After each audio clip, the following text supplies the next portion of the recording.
కాంగ్రెస్ ప్రభుత్వం వస్తే ప్రజలకు న్యాయం జరుగుతుంది, ఇండ్లు లేని వాళ్ళకు ఇండ్లు వస్తాయి, ఉన్న ఇండ్లకు కూడా న్యాయం జరుగుతుంది అని చెప్పేసి ఆయనను గెలిపించి తీసుకొని వస్తే ఈరోజు ఏం చేస్తున్నారంటే ప్రజలందరినీ కూడా టెన్షన్లో పెట్టేసాడు.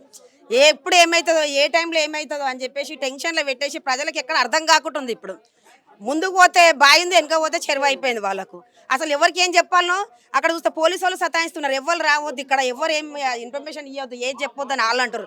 లోకల్ లీడర్లు భయపెట్టిస్తున్నారు. మాకైతే నిన్న నుంచి అయితే ఒక టెన్షన్ అయిపోయింది. అసలు మీరు ఎందుకు వస్తారు, ఇక్కడ అవసరం లేదు, ఇట్లా మాట్లాడొద్దు, ఎవరు రావద్దు అంటే ఏంటి, మాట్లాడడానికి కూడా హక్కు లేదా మాకు? మా ఇళ్ళ కోసం మేము మాట్లాడుకోనికి హక్కు లేదా మాకు?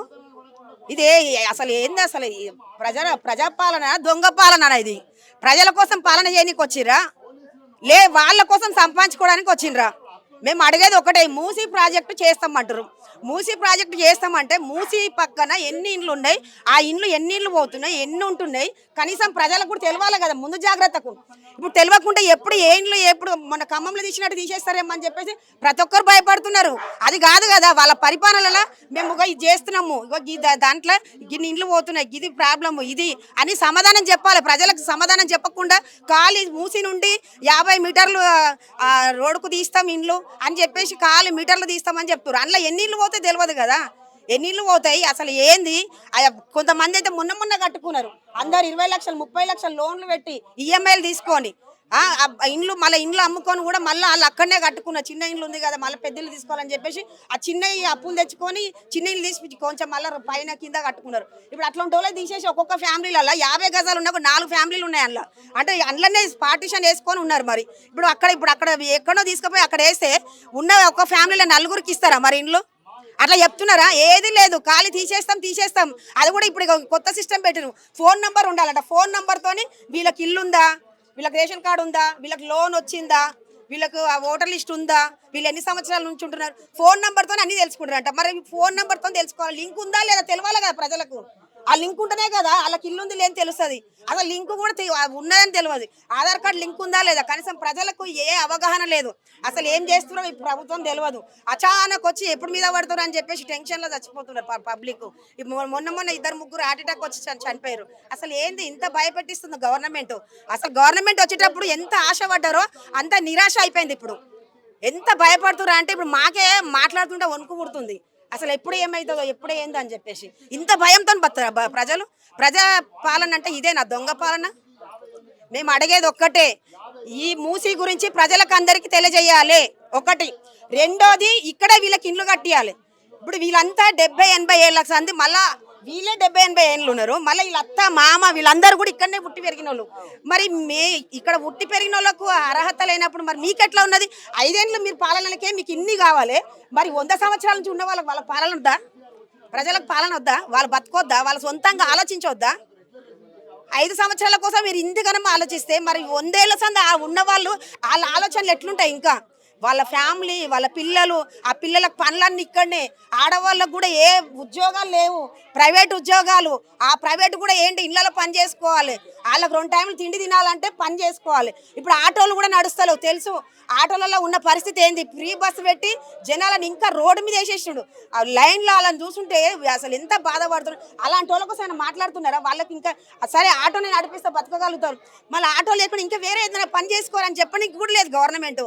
అసలు ఏంది, అసలు ఎంత భయం అవుతుంది తెలుసా? అసలు కాంగ్రెస్ వస్తే ఎంత మంచిగా ఉంటుంది అని చెప్పేసి ఆయన నిలబెట్టి మరీ ఒక దేవుళ్ళ కొలిచి తీసుకొని వస్తే ఈరోజు దేవుడు కాదు, రాక్షసుడు.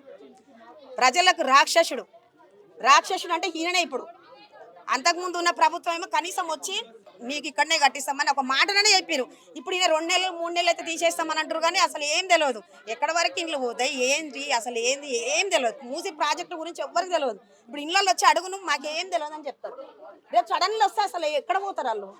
మొన్ననే వరదలు వచ్చి ఇప్పుడు ఆ ఫ్రిడ్జ్లు కూలర్లు, వాళ్ళు ఒక ఫ్రిడ్జ్ కొనాలంటే ఈఎంఐ కట్టాలంటే నెలకు 1500 1600 2000.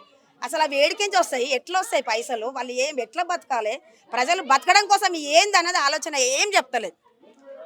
దీని మీద చాలా మీరు మీడియా మిత్రులు కూడా మా ప్రజలకు మీరు సహకరిస్తారని చెప్పేసి నేను కోరుకుంటున్నా. ఇక్కడనే ఉంటాం.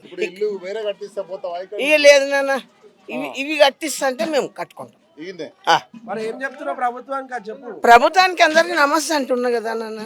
నేనంటున్నా ఈడ కట్టిస్తేనే మాకు అన్ని సౌలతులు ఉంటాయి. మాకు అక్కడ పోతే ఏ సౌలతులు ఉండవు. మాకు వచ్చే వాళ్ళు కూడా రారు, మా బంధువులుగైనా ఏదైనా ఇది దగ్గర ఉందని అందరు వస్తారు. నేను అంటున్నా ఇక్కడనే కట్టిస్తే గవర్నమెంట్ అధికారులు ఎవరైనా వచ్చి మీతో లేదు చేయబోతున్నామని లేదు మీరు వచ్చారు ఫస్ట్ నుంచి అయినా మీరే ముందు ఉంటాం. డబుల్ బెడ్రూమ్లు ఇస్తారంట కదా ఇక్కడ ఉన్న వాళ్ళందరికీ కూడా. ఏమొద్దు వద్దు ఈయనది మాకొద్దు బిడ్డ ఈయన్నే ఈయన్నే. మేము ఇక్కడనే మరణిస్తాం కానీ మాకు ఇక్కడనే ఇల్లు కట్టియాలి. ఏదున్నా మేము ఇన్నేళ్ల నుంచి ఇక్కడ ఉంటున్నాం, మాకు బతుకు తెరువు అనేది ఇక్కడనే ఉంది. బయట పోయి ఎక్కడ కూడా పని చేసుకునే పరిస్థితి మాకు లేదు. ఇక్కడ అంటే ఇళ్ళలో పోయి పనులు చేసుకుంటాము, రూపాయో 2 రూపాయలు వస్తేమేమో చూసుకుంటా మా ఫ్యామిలీని నడిపించుకుంటూ ఉంటారు. వీడు ఈ బయట పోయి బతకాలంటే వీళ్ళతోటి కాదు. మాకు సచ్చినా బతికినా ఇక్కడనే వస్తాం, ఇక్కడనే బతాం. వాళ్ళ పిల్లల మన్మళ్ళు కూడా ఇక్కడనే అయ్యారు. కట్టిస్తే ఒకవేళ ప్రభుత్వం ఇక్కడ వచ్చి ఇదే ప్లేస్లో అలా కట్టియాలి. ఇంకోటి రేవంత్ రెడ్డి గారికి చెప్పేది ఏంటంటే ఇక్కడ వచ్చి పబ్లిక్ని చర్చ చేసి వాళ్ళ పరిస్థితి ఏందనేది కనుక్కోవాలి. అంటే ఇప్పుడు అవసరం లేని దానికోసం ఎక్కువ టైం తీస్తుండు రేవంత్ రెడ్డి. ఇలాంటి దానికోసం టైం తీయాలని నేను కోరుకుంటున్నాను. పరిస్థితులలో రేవంత్ రెడ్డి గారు వచ్చి ప్రజలతోటి చర్చలు పెట్టే ఛాన్స్ ఉందంటారా? ఆయనకు అది లేకనే వస్తలేడు ముంగడికి. ఆ ముఖం లేదు కాబట్టి ముంగడికి వచ్చి మాట్లాడతలేడు. అది నేను చెప్పేది ఏంటంటే ప్రజలతోటి వాళ్ళకి ఏంది సమస్య అనేది తెలుసుకోవాలి. ప్రతి ఒక్కరు ఓటు కావాలి అది కావాలని వస్తారు కానీ మరి ప్రజలకు ఏం కావాలనేది తెలుసుకోవాలి కదా. ప్రజలకి ఇప్పుడు ఉన్న బిల్డింగ్లు గత ఎన్నో ఏళ్ల నుంచి బిల్డింగ్లు ఉన్నాయి, అవి ఇరిగిపోతున్నాయి, కూలిపోతున్నాయి, వాన పడితే వాటర్ పోతుంది. ఎంతోమంది ప్రభుత్వాలు వచ్చినాయి, ఏం చేయలేదు. ఇప్పుడు ఉన్న ప్రభుత్వం కూడా ఇంకా ఇప్పటికీ ఇల్లులు కూలగొడతాంటారు. ఉన్న ఇల్లులనే ఉంచి వేరే ప్రభుత్వం కానీ ఇప్పుడు ఉన్న ప్రభుత్వం అయితే ఇల్లులే కూల్చేస్తాడు. అవునా ఇప్పుడు మా భావకోలం చేస్తున్నాడు. ఇప్పుడు ఇక్కడ అంతా బతుకుతారు ఉంది. ఇప్పుడు గరీబోళ్ళు ఇన్ని ఏళ్ల నుంచి ఉండి ఇక్కడ బతికి బయట పోయి ఏడ బతుతారు. ఇప్పుడు ఇక్కడ ఏదో ఇంట్లో చిన్న చిత్కు పని చేసుకొని బతుకుతారు. ఇక్కడ ఆకులు గుచ్చుకుంటారు.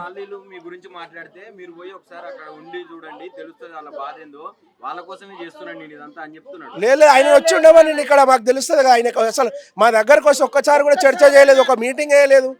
ఆయన ప్రభుత్వంలోకి వచ్చినప్పటి నుంచి ఇప్పటిదాకా మా బస్సులు వచ్చి మరి ప్రజలకు ఏం కావాలి, వాళ్ళకి ఏంది అనేది అడగాలి కదా. ఇప్పటివరకు ఎవరికి అడగలేదు కూడా, ఎవరికి చర్చ కూడా. సంతోషంగా అన్నారని ఎవరు అన్నాయో గరీబోళ్ళకి రూపాయి వచ్చినా సంతోషంగా ఉంటారు, 10 రూపాయలు వచ్చినా సంతోషంగానే ఉంటారు. వాళ్ళు ఏది వచ్చినా దాంతో సంతోషంగా దాన్ని సాగరిస్తారు అంతే. సరే ఇప్పుడు ఏదేమైనా కూలిపోయిన ఇల్లులు చాలా ఉన్నాయి, వాళ్ళు కూడా ఇట్లనే అడ్డం పడ్డారు. పెట్రోల్ పోసుకున్నటువంటి మనుషులను కూడా వదిలేసి ఇల్లు కూడా కొట్టారు. మరి మీ పరిస్థితి ఏంది? మీ మీద మాకు అట్లా చేస్తే మేము ఇక్కడ చచ్చిపోతాం కానీ ఈ ప్లేస్ వదిలి మాత్రం ఏడికి పోము. ఇదే ప్లేస్ లో కట్టియాలి, మాకు ఇదే ప్లేస్ లో ఉంటాం మేము. మా బతుకు తెరువు అంతే ఇండే. మాకు అన్ని సౌలతులు ఇక్కడనే ఉన్నాయి, వేరే ఎక్కడ పోయినా మాకు సౌలతులు లేవు. గత ప్రభుత్వంలో కూడా ఇల్లులు కట్టిస్తాం ఇక్కడనే అని చెప్పారు. కానీ ఈ ఇయర్ ఏమైందంటే లాస్ట్ ఇయర్ మేము మాట్లాడినాము, అప్పుడు ఇక్కడ కట్టిస్తామని ఒప్పుకున్నారు. కాబట్టి ఈ ప్రభుత్వం వచ్చినాక ఇల్లులే తీసేస్తామని చెప్తున్నారు. మాకు ఇక్కడ నుంచి తీసుకొని బయట ఎక్కడో ఇస్తా అంటారు. మరి అది ఎంతవరకు న్యాయం అనేది మీరే చూడాలి. గవర్నమెంట్ మేము కోరుకునేది ఏంటంటే ఇక్కడనే మా ప్రజలకు ఎంతమంది అయితే ఉన్నారో ఇక్కడ ఉన్న పబ్లిక్కి ఇక్కడనే ఇల్లు కట్టియాలి, ఇక్కడనే జీవన ఉపాధి కలిగియాలి. ఇక్కడ ఉద్యోగాలు లేని వాళ్ళు చాలా మంది ఉన్నారు, చదువుకున్న వాళ్ళు చాలా మంది ఉన్నారు. వాళ్ళకు కూడా జాబులు ఇవ్వాలి, వాళ్ళకి అన్ని సక్రమంగా చేయాలని చెప్పి నేను కోరుకుంటున్నాను.